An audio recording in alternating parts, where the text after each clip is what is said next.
And welcome everyone to another episode of Humanity 2.0 podcast. Today is a huge treat because we have someone that we know. Welcome, Tom. I'm so happy to have you. Glad to be here. Thank you for having me, Vanessa. Now tell everyone how we met. So we met at our time at Happy Productions, but the experience, what I took from it was way more than just a job. That was not a job. That was a bunch of people creating and forming and believing in each other. And I love being a part of it, and I'm so thankful for it. Growing up in Michigan and that ideal home, just like the nature, your family, did that contribute to who you are? Yes, it does. I was always loved, and I've always felt connected. I remember as a child going to church, and I'd look at my hand, and I'd be like moving my fingers, and my sister would be like making fun of me. She's like, "What are you doing?" I'm like, "I'm just so amazed that I can move my fingers." I felt the love for my existence, right? Like I felt love for being here. And I went through a lot, actually, as a child. My grandfather on my dad's, so my dad is, he's Irish and a mix of, but he's white. And so my grandfather did not like my mom because she's Hispanic. And it was a difficult situation growing up, but it was an amazing experience. Like I realize all the bad experiences that I've went through are purposeful. Like they've given me, they've molded me into who I am, just like your question says. So we, at that cabin, he took us skiing, like water skiing, and they take the boat, and my cousins went first. All my other cousins went first, and they're all like white, and there's nothing wrong with, I don't look at race, but like they were getting out of, he was like easing them out of the water with the boat, like just taking it easy. And then my sister's older than me, so she went ahead of me, and then he just like slammed on the gas, and she went like right face forward right in between the skis. He did it like 3 times, and she just couldn't get up. And then he did it to me, and I remember my dad telling me, he's like, "Tom, you don't have to do this. Like he's just being a jerk right now." And I said, "No, I do have to do it." And I didn't make it up the first time, but the third, I wasn't going to give up. I'm like, I'm going to do this. And the third time I got up and I went over the wake, and I did more than anybody else did. And it was just, it felt really good. Like I was proving myself. But looking back, yeah, I shouldn't have had to prove myself to be who I was. It's kind of funny when you look back on the things that happened, but regardless, I went through that experience. But then later in life, this grandfather passed away when I was around 15. I was 12 years old, and he'd drive down to Florida every year. He'd take I-75 all the way down. And he just had open heart surgery, and it was back in the day when they ripped your chest apart, so he had like that big scar down the center of his chest. And he was driving down to Florida. It was a rainy day. He got a flat tire in his Buick LeSabre, and he pulled over to the side of the road, and he's watching all these people just drive by, and nobody stopped. And then this young African-American man stopped behind him, changed his tire for him, and like just gave him grace and love. In that moment, my grandfather turned around on 75 and drove all the way back to Michigan. And he showed up at our doorstep, and he was crying. And he was like, "I apologize for the way I've treated you." He recognized the way he treated us. And it was such a great experience. I can see people, the benefit of changing, of becoming a better person through the circumstances. Because it seems like as humans, we get beat up like all the time. And we take it, and we take it, and we take it, and we don't let it off our shoulders. And so we're all walking around with, if you notice, like people are walking around with these weight on their shoulders. And that's what it is. It's that trauma that they haven't released, and they haven't dealt with it. And I recognize it, but I recognize it. I have it myself. So, I can't criticize, condemn, or complain about it, but I can identify it and work on it in myself. And if I see it in others, I can try to help walk them through it. But it's their own journey, that's for sure. Yeah, I really think that everyone finds a way to acknowledge and deal with that trauma. And for some people, it's immediate. Some people, it takes years. For some people, it takes someone else pointing something out or something else happening to you that triggers a memory. And then you realize, I have to deal with that. But more often than not, it seems that more so in adulthood is when you are able to look back and compare and contrast. And like you said, why did you seek that approval? Or why did you have feel the need to prove yourself when you didn't. When your grandfather came and apologized to everyone, how did she receive that? And did it change how she looked at him and how she looked at everyone else? It did. And I'm grateful for that, because she didn't have to. You know, she did not have to accept that apology, and she didn't have to be the bigger person. But I'm not going to lie, there was still resentments like at family events and stuff, but she was accepting of it. And when he was there, she hugged him and she embraced the moment, which that was the most important thing, because he needed that. She knew that he needed that in that moment. And I think that speaks of humanity, when you know they don't deserve it, but you give them the love anyways, because you just love unconditionally. And I think that's what the world needs right now. Definitely. You work with people in your day-to-day work, correct? You're in sales. Yes. So you must encounter so many different kinds of personalities. What do you see when you look at people and when you observe them? What kind of displays of humanity do you see, both good and bad? Yes, it's well, in my opinion, it's there's things that we perceive as bad, but I don't think that there's any bad.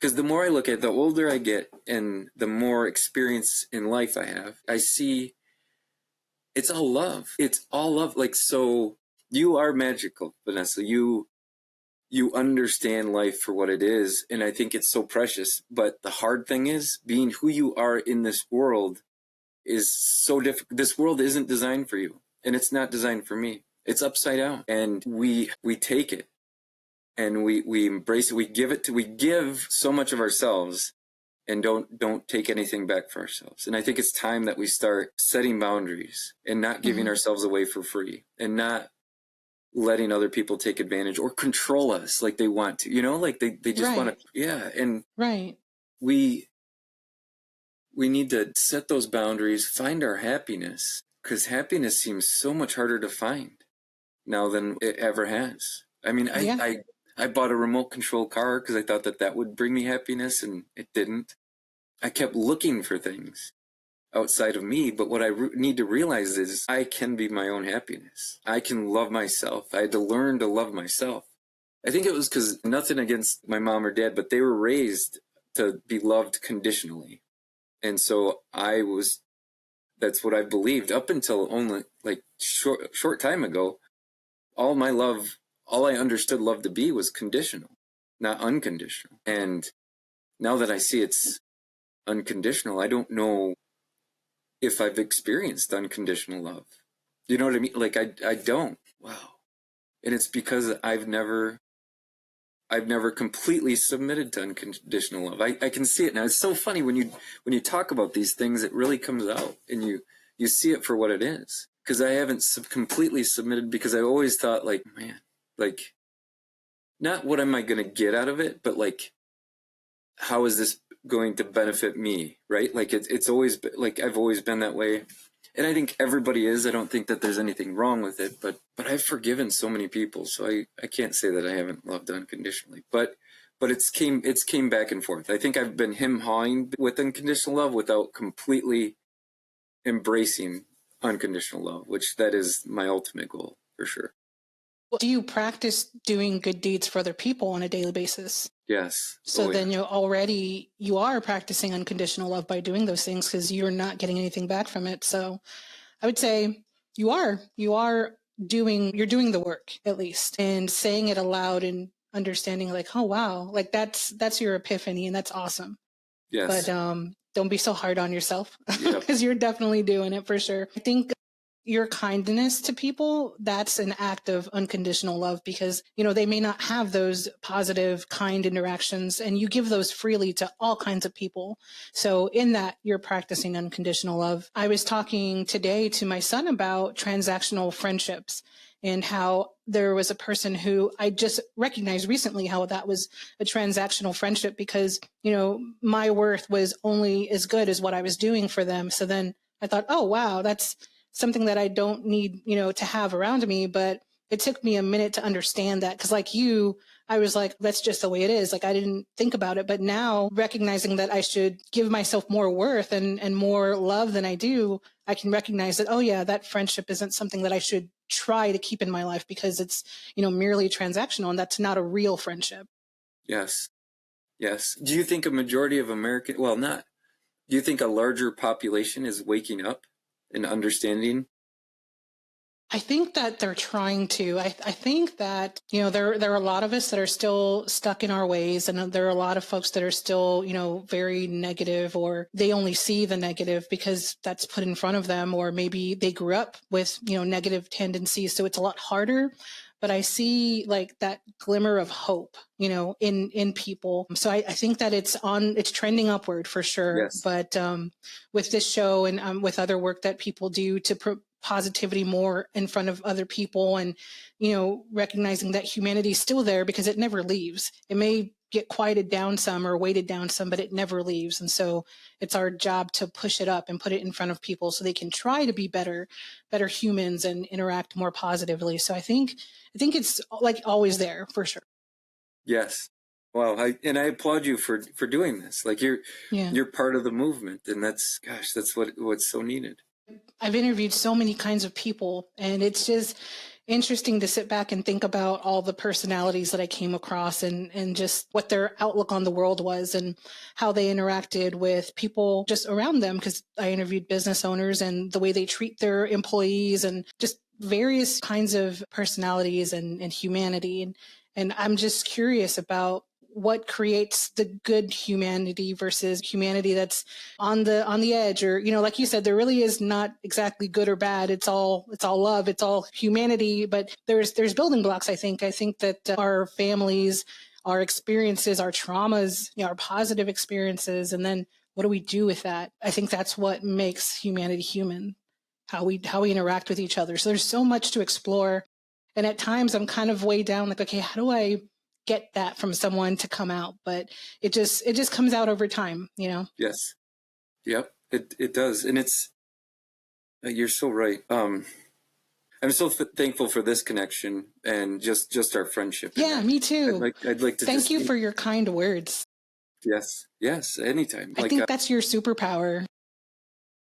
Yeah, I can make people feel really good, but so can you. You've made me feel really good, and I'm honored to be a part of this. And the fact that you're invited, I'm like, yes, that's so exciting. I wanted to be on this. So this is great. Tell me about your videos, because your videos have some very profound thoughts and messages, and sometimes they're just, observations. But what made you decide to start recording consistently and just start making these videos for people? Yes. Did you want someone to gain something from it? Did you want it to be just like this little diamond in the rough that someone comes across? What was your thought behind that? It's so funny. I gotta tell like this story. So when I was with Happy Productions, I had my installation business, and then my business partners and I parted ways. It was like another bad situation, and I'm trying to figure out like what's my part in all these bad situations. But regardless, I took my son up to Traverse City to this water park and with his friends, and I just walked away from the business, and we went up there, and I already paid for it, so we went and we just had a good time. I stayed up later than they did. They stayed up till like 3 a.m. and then I don't feel safe going to sleep until they're asleep. And then I couldn't sleep. I was like overtired, so like I couldn't sleep. And then I tried meditating, and I've tried meditation many times, but this time it was different. I eliminated the past and the future, and I imagined the sphere going around my mind, like protecting my mind from the past and the future. And then there's another sphere I created going around this way, like around my head, about eliminating people's thoughts, like what I thought other people thought of me. And then I was just in the present moment. And I'm not going to lie, Vanessa, I was pulled out of my body and I saw like the universe. I saw like one of those photos from the Hubble telescope. It was just phenomenal. Like I saw it and I was there, and then fear creeped in. I'm like, oh, I don't want to leave my family. I don't want to leave them behind. And like, oh my gosh, my son's here. My wife didn't go up there. So if I was taken, my wife would have to drive all the way up there. What a horrible experience, you know? So like I begged to come back. And when I came back, I felt layers, like heaviness. As I came down, it was like layer, like in Interstellar where you see those lights. It was kind of like that when I was coming back, and I felt the pressure, and it felt like so heavy on me. And then I came back, and even when I was back in my body, I still felt the pull. It wanted me. It wanted me bad. And ever since I was a kid, I read the story of Enoch in the Bible, and I always wanted to be Enoch. I always wanted to be so good to God that I could walk with him instead of die. He told, basically, in that experience, when I was in the universe, I had all knowledge. I knew why the Catholic Church was created. I knew its purpose. And then I was told I had to forget that if I wanted to come back, if I wanted to stay, I had to forget those things. And I did retain some of that knowledge, but I didn't retain all of it. But as soon as I got back, I wrote this big letter in my notes on my phone. I still saved that, and it's very impactful to this day. It's very powerful. I don't share it because it's kind of like too much. Like, I don't know if the world's ready to hear some of this stuff, but then I knew I need to share this message because we're understanding it wrong. We're not getting it right. The words that Jesus expressed, love thy neighbor, like, you have people going to church on Sunday and then hating their neighbor Sunday afternoon. And it needs to change. My perception of it all. And then it's so amazing, like, how everything comes together. Like, you get into quantum physics and everything's attached. Everything is connected. Quantum entanglement. And I do truly believe that what's inside is what you experience outside. And so it makes me think that I really need to work on myself if I'm experiencing the things that I continue to experience, which is, I'm okay with that. I understand. I have an open mind. I want the best for this life and my family. And so I'm going to keep trying. So from that experience, after that, do you feel like almost as if like there's just like a portal that's still open for you? And that's how you're receiving these messages that you're getting? Yeah. Yes. Yes and no. It gets heavier. So there's days where it's there all day, and then I can just look outside and I see like the clouds and it's just beautiful. And I just know. And then there's days where it's not. There's days where I feel completely disconnected, and it's like I'm off, and I don't like those days. That's for sure. It's not fun, but I'm trying to find ways to connect on those days to where I can bring it back, bring that feeling back. And I know it's just a process, and I know everything works out. This is all a grand design. I'm just playing my part in it, and watching this unfold is beautiful. And I know the other side of this is going to be so beautifully amazing. I have no doubt about that. It already has. Like, there's been so many good things that have happened in my life, and even the bad things, I wouldn't change them because it shapes you. It makes you who you are. That is true. When you think about humanity, what do you project? Do you project it getting better and people connecting more and making more of an effort? Or do you think, it's going to be really difficult and there's going to be, more just negativity being drawn in and it's going to get harder? It's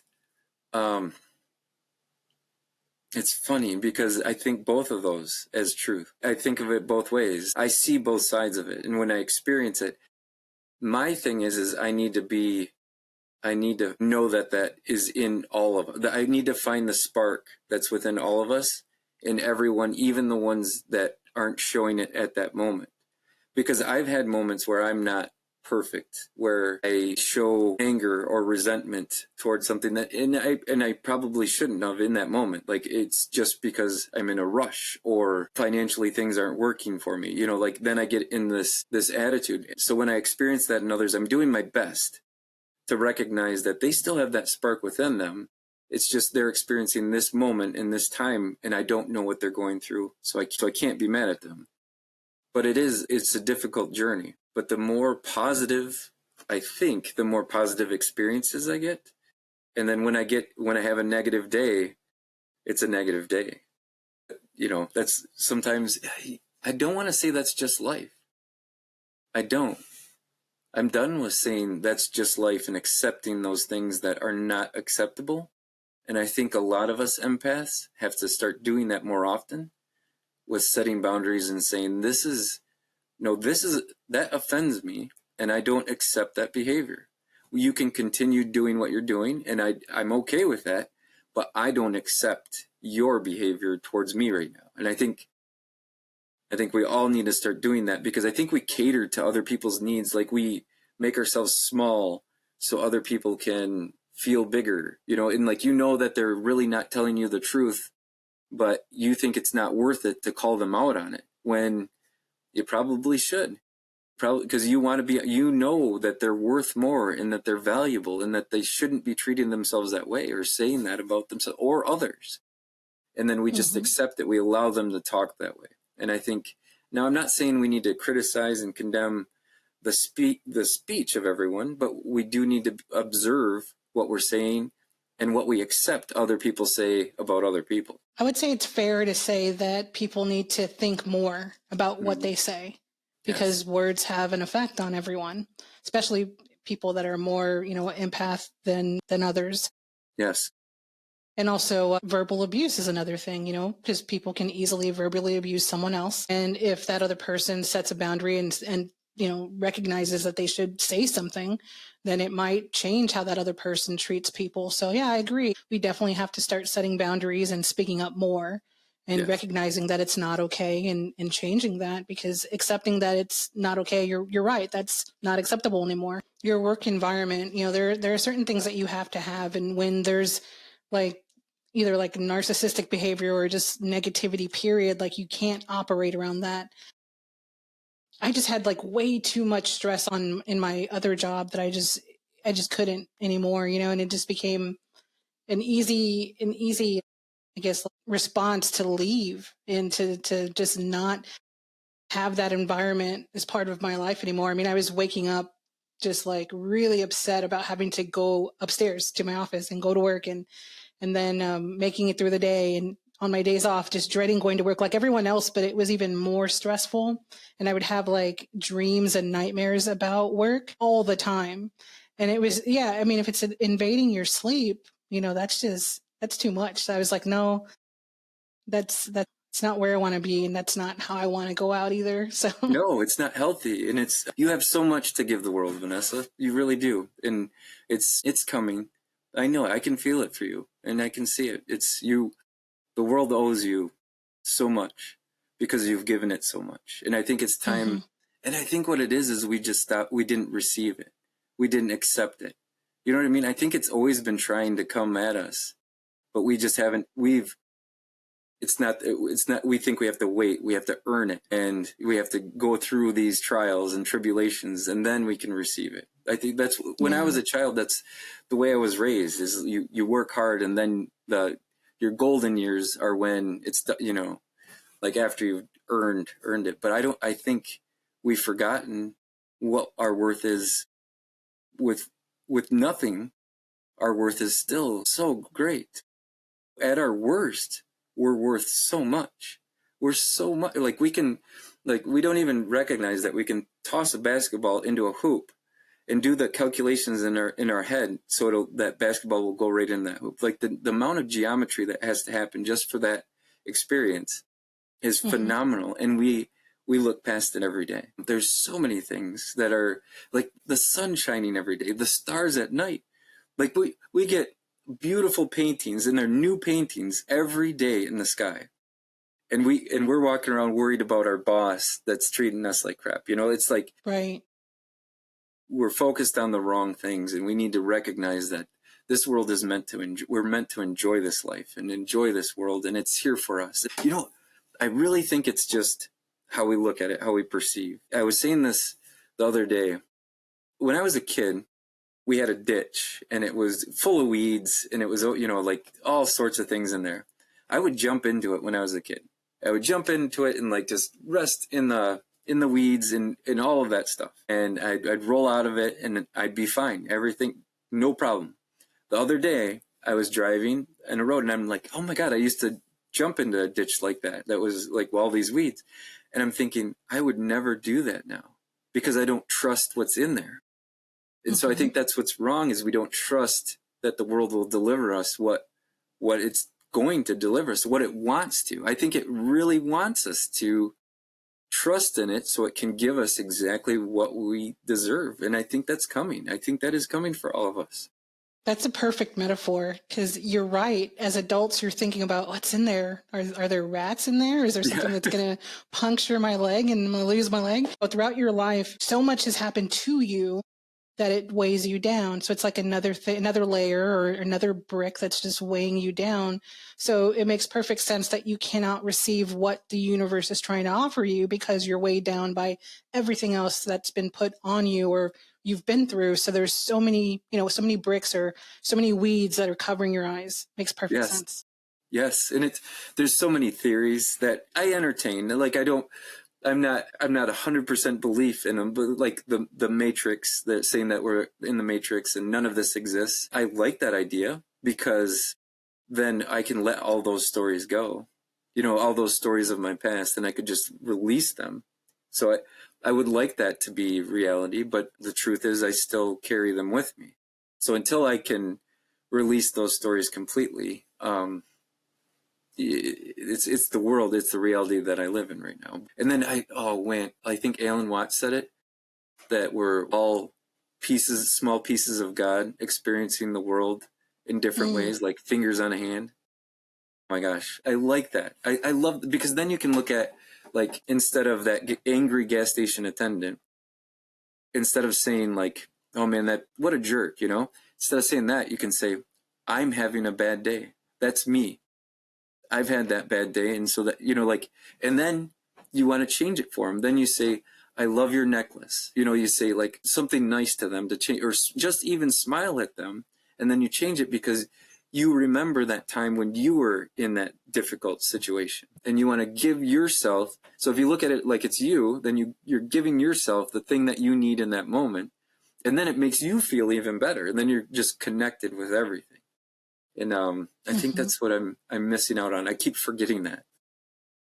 Yeah, I think it's a good practice to just, compliment somebody, stranger, on something, because you never know if they really needed that at that particular moment, and that could change their entire day. So I try to remember to do that, or even someone that I know, just give them a random compliment or tell them something positive about them and say, you know what, you're really good, at making people, understand, what's great about them. Like, you're really good at giving them these well thought out compliments that are true to them, and they're not just, fluff, but they're real. So I feel like that makes a huge difference. It's just like opening a door for somebody. Yes. It's very small acts that we could do, and what a difference they would make. Yes. Yes, absolutely. And it's, and man, that ripples though, like that one, you could save a life. You really could, because that could change that trajectory for the rest of the day.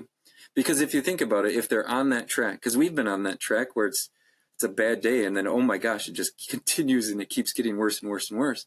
But if you change that for them, you change that trajectory, you really could save their life. And then they could impact other people, and they could, remember that one guy or that one girl that said something nice to them when they were having the worst day ever. It's huge.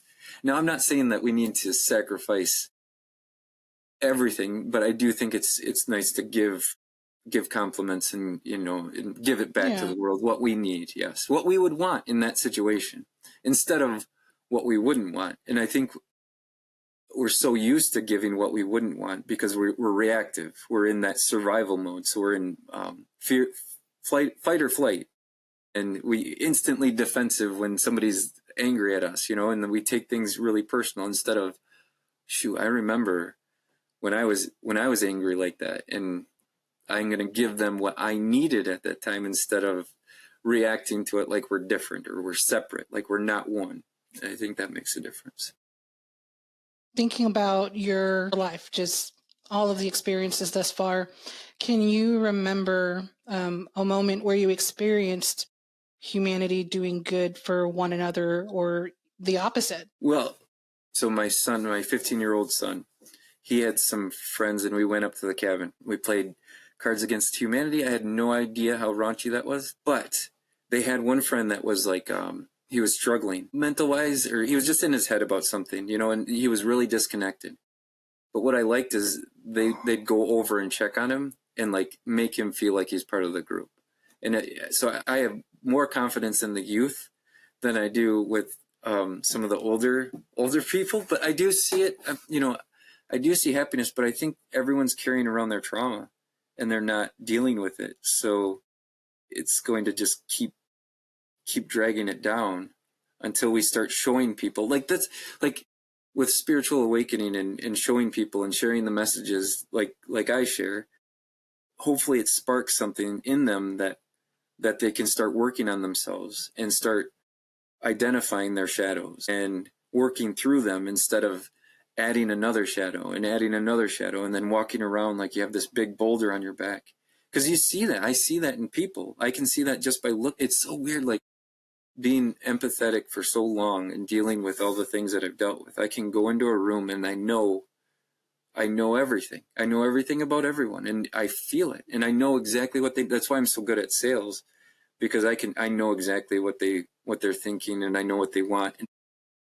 And I don't know if yeah, it's like a special gift once you go through all the things. If you go through so much, like, I don't know if it's like an achievement, like in the game of life that you get after you go through so much trauma that you can recognize what it is for what it, because you've been through it and you understand both sides of it and you see it.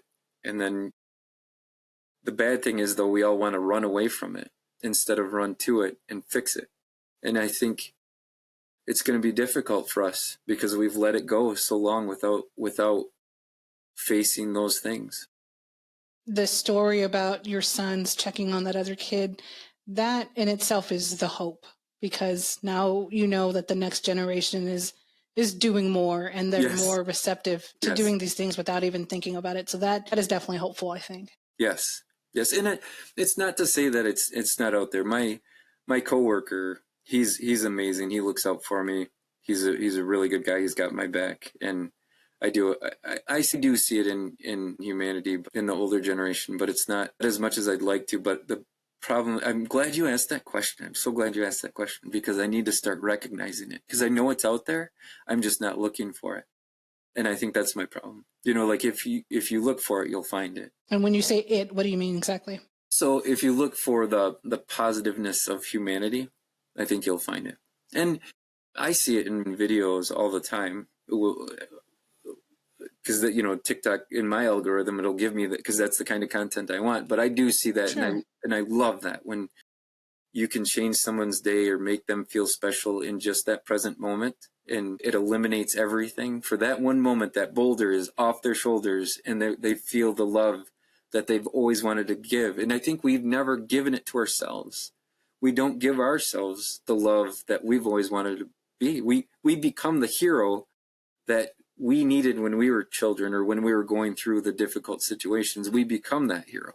And yeah, I find that we do that with our kids. You know, yes. We give them what we didn't have. We give them the experiences we didn't have, the love we didn't have. Yeah, totally. Yep. It's hard. It's been difficult for me, and I have to be honest with this. The unconditional love thing, I didn't even understand it. Like, I wasn't fully, I've always been like really happy, but I wasn't like fully spiritual or fully awakened until probably 3 years ago. But I recognize now that my love was conditional. It was very conditional. You know, if they did well, then I gave them more love. And if they didn't do well, I didn't give them as much love. And I see that, and it frustrates me, but it's not the end of the world. I love myself for being able to see it and being able to identify it. Because it's like my mom got us a lawnmower, like a push lawnmower, for a gift, and I ended up selling it to my nephew. And then she was mad about that, but it was like 10 years later, and it was just a gift, and I don't need it anymore. I had a brand new one. And I gave him a really good deal on it, but she was mad. And so it was like, that was the moment, though, that I realized that, oh, love is conditional. Like, it, you know, like when I'm at my worst, they didn't support me as much. You know what I mean? And it's weird how that works, because it shouldn't be. At your worst, you should be loved the same as when you're at your best.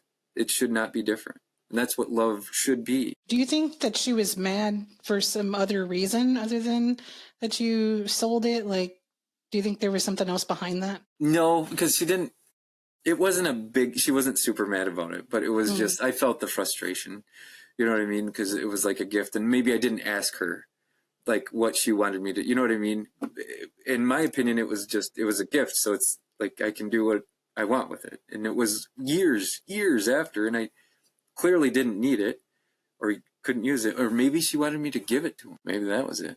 I don't know. Since it was a gift to me, maybe I should have given it to him. But it was like, it wasn't much. Like, I didn't even charge him anything for it. Yeah. Yeah. I needed this so much, Vanessa, because it's about forgiveness. You can set your boundaries, but then, because we can only do so much. We're not super beings. We can't be the best parent. We're going to make mistakes. We're imperfect. They're like, you look at the golden ratio, it's imperfect. This entire world's imperfect.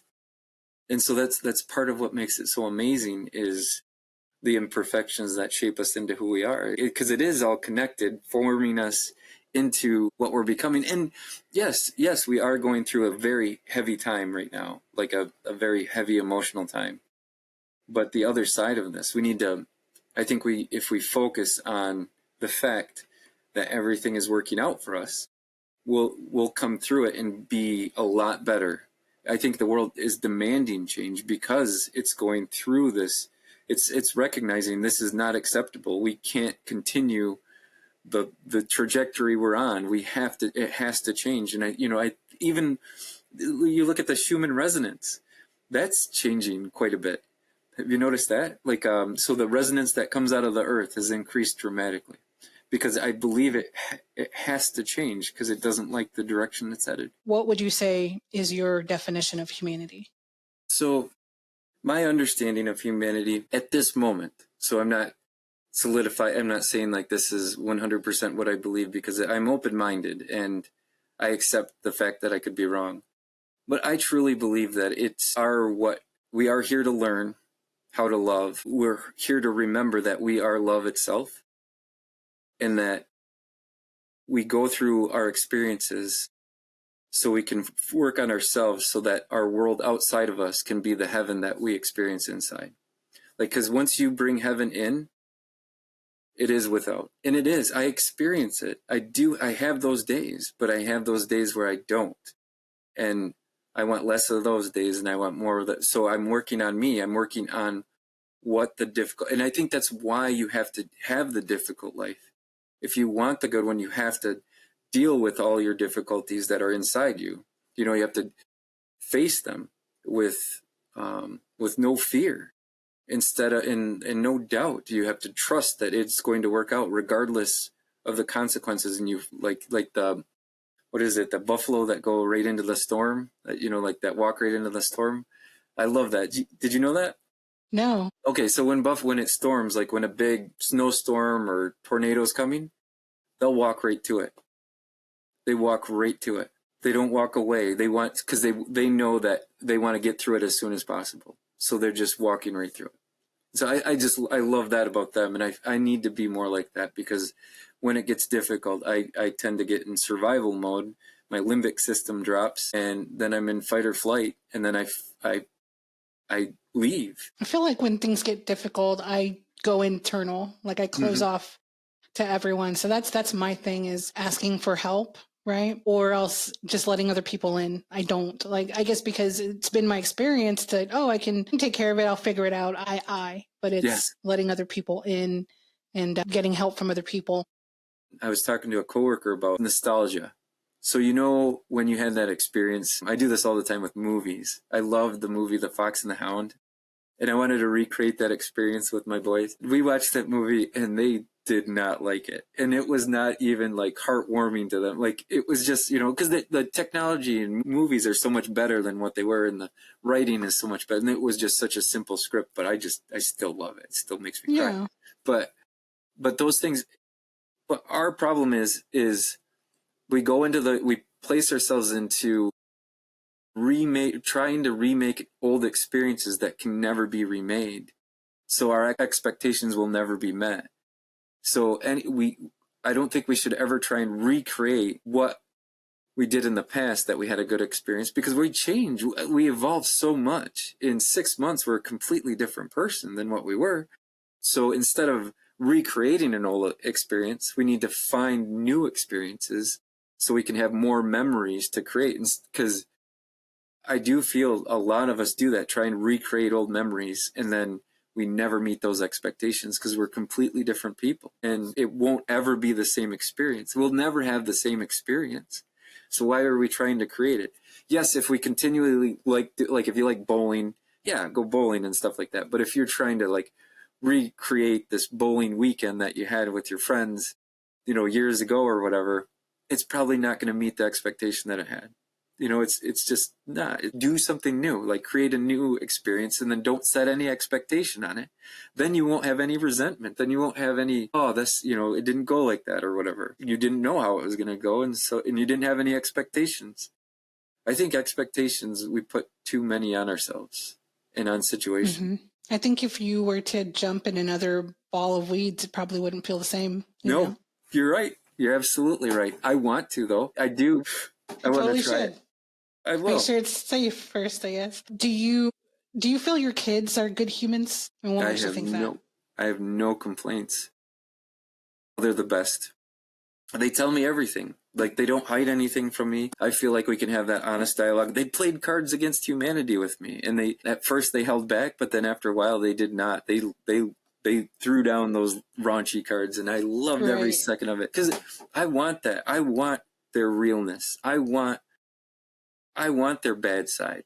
I want to see their bad side, and I want to show them that I love that bad side. So like when when they're down, I had one experience I do have to share. This one is a really good one. My son, his senior year, he took his junior year off from football, but his senior year he went and he practiced all summer long with the team. And then they gave him his pads, and that day he had performance anxiety. I think he was like afraid of how he was going to do. And he came home from practice and he pulled in the driveway, and it was halfway through, so I knew something was up. And he was like crying, and like he came walking to me, and I recognized two people inside me. One was the me that with old programming that was like, no, you start something, you have to finish it. You have to commit to something, and you have to go. And then the other was like, I love him no matter what. So I chose that one. And I loved him. I hugged him and I said, it's okay. I don't care. This means more to me than whatever you were going to do. Like your happiness means more. And if you weren't happy doing it, I love you regardless. And those moments, every time we make those choices in those moments, I think it really helps us evolve into the people that we actually should be. I feel like it's so important to have those experiences with the kids, whether they're small or big. Mine's 22, and I still want to, spend time with them and have meals with them. And, sometimes they want to go back to their rooms and go talk to their friends, but you're like, no, come down, let's have a meal. Because we need that FaceTime with our family. It doesn't matter, how old they are. It's just so necessary. Because like you said, you look at them and they're such good humans, but part of that is, the FaceTime that we have, you playing card games and just really, being able to be authentic. That's so important, I think. So I feel like, we can make more of an impact and create better humans by, spending more time with our kids. Yes, absolutely. So 22 is tough, because 18, we struggled at 18, my wife and I. And he's still at home, and like he's home all the time, but he goes to school and goes to work and stuff. But there's that feeling where it's like he's his own person now, and what am I, like, what is my value to him now? And that's because you remember when they're little and they're so dependent on you and they're so reliant on you, and you give so much of your life to them, and then when they start going out in the world, you realize that you're not going to experience that anymore. That that part of this experience is over, and it is difficult. And yeah.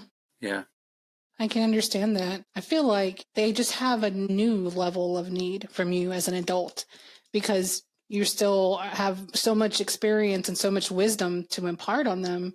So I think they still do need you. And even though it feels like, you question yourself, what do you have to offer? You still have a lot to offer, really. Thank you. It just may be more of, you tagging them and saying, hey, let's meet up. Hey, let's have lunch. Hey, let's, go to the cabin. But just making time to do that, and then them understanding that you're trying to part that knowledge to them, that I think that they'll receive that well, because it sounds like they're very receptive. Oh yeah, they are. They love being home. Like they don't like going places because like my youngest, I'm like, hey, you want to go do this, have friends? And just, no, he wants to be home with us. I love that. It's very important to me that they love to be home and they feel loved and they're comfortable in it. We just rescued a cat, a pregnant cat, and had 6 kittens. And oh my gosh, Whoa. so our house is utter chaos right now, but it is a lot of fun. Yep. What are the cats' names? So we didn't name them. We just have kittens. There's an orange one, an orange and white one. The orange one's like the most adventurous one. We have him on one side of our basement, and when we open that door, he's out. Like I have to hit him with my foot to keep him in, like on that side. And then there's a skunk-looking one. He's black and white, and he's another one. But man, they're so adventurous, and it adds so much fun to our life. That's for sure. Well, that's the thing with orange cats, though. Like they're like known to be like the most, cheeky and the most like, I guess, difficult because they get into everything. And have you seen that, right? Like you've seen like the orange cat, but yeah. Did you know that? So funny. I think 90% of orange cats are male, so it's really rare to find an orange female cat. Yep, that's and crazy. we have one of our original. We have 5 of our own on top of these cat with kittens. But one orange one that we have, he's so funny because he's got this little tiny head, but he's got a really huge body, so it's not proportionate. But we started calling him Cheese. But then we saw like the dogs would like chew on his leg and he wouldn't even mind. Like he doesn't care about anything. He loves everything. So we started calling him Jesus Christ. He's just the best cat. Do you think animals make a big impact on how we are and just how happy we are and how we treat other people? Yeah, I have a soul cat named Jeff, and he knows when I'm off, and he lays on my chest, and I swear purring has a healing property to it. The vibration of purring, it must have a healing because I feel so much better. And he loves me unconditionally. Animals are the best experience for unconditional love because they're never going to condition their love for you, ever. They aren't. And we should be that way. We should learn from them and behave more like them and just be like, oh, okay, you have a problem? Okay, and like not even deal with it. We take on other people's problems because we think we can solve them, or we think we have the right solution in our mind or whatever, instead of being like, well, I'm sorry you have that problem, and then just move on like a cat does. Cats don't care. They don't. Just give everyone a cat. There you go. That's the solution. Let me just purr on you. I don't think it's a good idea to just go purr on people at work. I don't think that'll be I'm gonna try good thing it though. to do. You mentioned bad days. The bad days, right? What do you do to push yourself on the bad days? So I remember the good days. I remember that there's more good days than bad, and it's only temporary. Breathing techniques have helped me a lot. That Hawaiian song, Ho'oponopono Ono or whatever, I don't know how to pronounce it. But if you YouTube it, it's a Hawaiian love song, Hoko, and you could just put in HOCCO and you'll find it. But it's really, it's actually an experiment that they ran in the Hawaiian jails. This is from what I understand. There might be even more to it, more history to it. But this guy, he was trying to reform people in prison, and he'd hug them, and he'd say, "I love you, I'm sorry, and I forgive you." Those 3 things. And then he'd say it over and over. And then eventually it became this song. And so then they would just play at night, like when they're there, "I love you, I'm sorry, I forgive you." And it changed the entire atmosphere. There were so many people that were no longer committing crimes. They were going back out in the world and being really good human beings. So I think it's really impactful. And I love that people can have, like if you share your love with them in that way, or if they experience that love, it ripples into the world, into the rest of their life, and they can affect so many other people's lives. So I really love that song or that word. Well, I guess that word, I've seen it before. I have it on a postcard even, because I was in a video chat once, and the host of the chat was talking about that particular word. So that's funny that you bring that up, because I have it on an index card on a bulletin board in one of my rooms. Yes, if you get the chance, listen to the YouTube music. I play it for the kittens. We have a TV on that side, and I play it for the kittens all night long. They have like 9-hour sections of it on YouTube, and I let it play. And I swear it has impacted them. I swear they're all more loving just because they listen to that. But it could be just me. I don't know. Well, it's good talking with you. Yes. Oh my gosh. It's been a long time, so long. You emit this light of goodness, and it's always fun to talk to you. You're so positive. I'm so glad that I met you, even though, it was through work initially. But when I'm scrolling through videos and I see you, your message is always positive and uplifting. So it's little moments of Tomativity. Thank you. I love watching your content as well. It's so well thought out. The thought and the attention to detail that you put in everything. I can just feel what you're thinking. I can feel what you're trying to say. You're really good at expressing yourself, and I love that. And I think you need to do more. The world needs more of you, and so you keep putting out things, because the world needs you, and the world needs what you have to offer. That's for sure. What's next for Tom? I don't know. So I've decided to wear the world like a loose garment, and I'm going to let it show me. I'm no longer going to force control of the future of my life. I'm going to let it happen and be what it's meant to be. I think that's been my problem my whole life is I've been trying to control it and not trusting that I can jump in that ditch and it's going to be totally fine. And so I'm going to jump into that ditch, and I'm going to enjoy it. And whatever the outcome is, I'm going to make the best of it. Awesome. I wish you the best of luck on that journey, and please continue to post it. I will. Post that journey and your positive moments online still. Thank you so much for being here. Thank you, Vanessa. For everyone else, we will see you guys on the next episode of Humanity 2.0. Don't forget to be good to other humans. They're interfering with your happiness. So that's not really a good example. There's so many good examples. You can take a moment. It's cool to pause. I'm going to edit the shit out of this. Okay, good. Man, I had something to say, and it was really good too. But I'm so thankful. I totally lost what I was thinking. I mean, we should care about other people and love other people, but we shouldn't take on their feelings as our own and try to fix them or try and help. We can help. Right. I don't know if that came out right, but...